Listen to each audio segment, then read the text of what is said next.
Sit back. Relax. Enjoy listening. SV finally feels it properly now.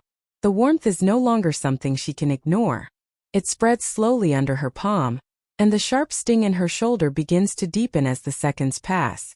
Her fingers press harder against the wound, trying to control it, trying to stop it, but the blood does not listen. It continues to slip through her grip, staining her hand further. Her breathing tightens, becoming more controlled, more careful, as if even the sound of it matters. The room is completely silent now, and that silence is not comforting.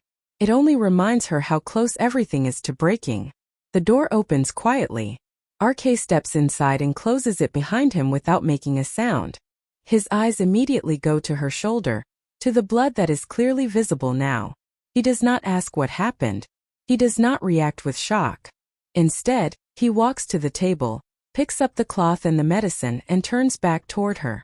SV sees that, and her expression hardens instantly. "Don't," she says, her voice flat and clear. RK does not stop. He walks closer, not too close but enough to see properly.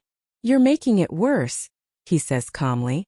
SV presses harder against the wound, and pain shoots through her shoulder again, sharper this time. "I said I'll handle it," she replies, her voice cutting. RK looks at her hand, at the blood still slipping past her fingers, and then back at her. "I don't want to do this either," he says evenly. "But if your mom comes back and sees you like this, I won't be able to stop her." That lands differently. Not emotionally but practically.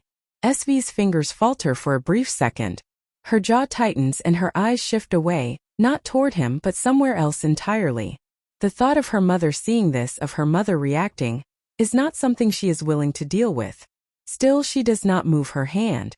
RK watches that hesitation and adds quietly, "I told her you won't do anything to hurt yourself." That breaks something. SV's eyes close tightly, and her grip loosens without her intending it to. "I wouldn't. I'd never do that to you," she says under her breath, almost like she is answering her mom. The moment the words leave her mouth, she realizes it. Her eyes open immediately, and the anger returns just as quickly, directed at him and at herself.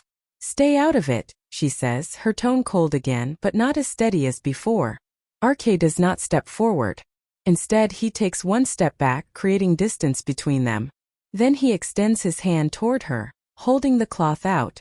"Here," he says simply. "Do it yourself." SV looks at the cloth, then at him.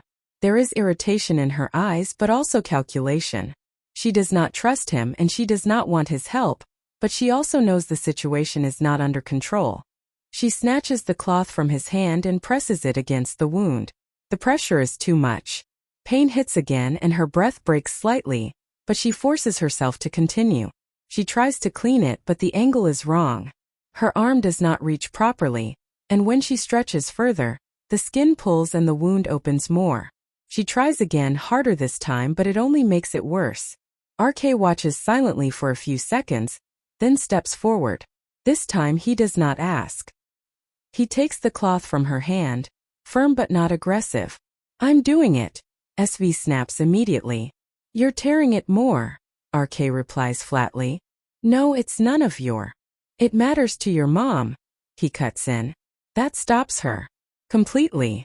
Her resistance does not disappear, but it has nowhere to go. Because pushing now would only make things worse, and worse means risk, and that risk leads to her mother. Her jaw locks and her body goes rigid, but she does not stop him. RK cleans the wound carefully, with precise movements and minimal contact. There is no hesitation, no unnecessary touch, no shift in pace. He applies the medicine the same way and then steps back immediately, restoring the distance between them as if nothing happened. SV adjusts slightly against the bed, regaining her posture, regaining control over herself. "You're done?" she asks, her tone cold again. RK nods once. "Yeah."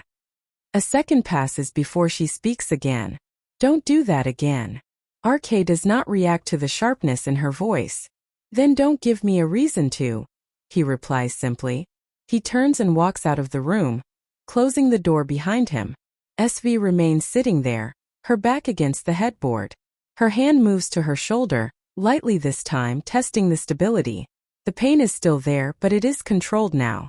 Her gaze drops for a moment before shifting toward the door. Empty. Quiet again. Her thoughts return immediately, sharp and familiar. Everyone wants something. Everyone takes advantage. There is always a reason behind every action.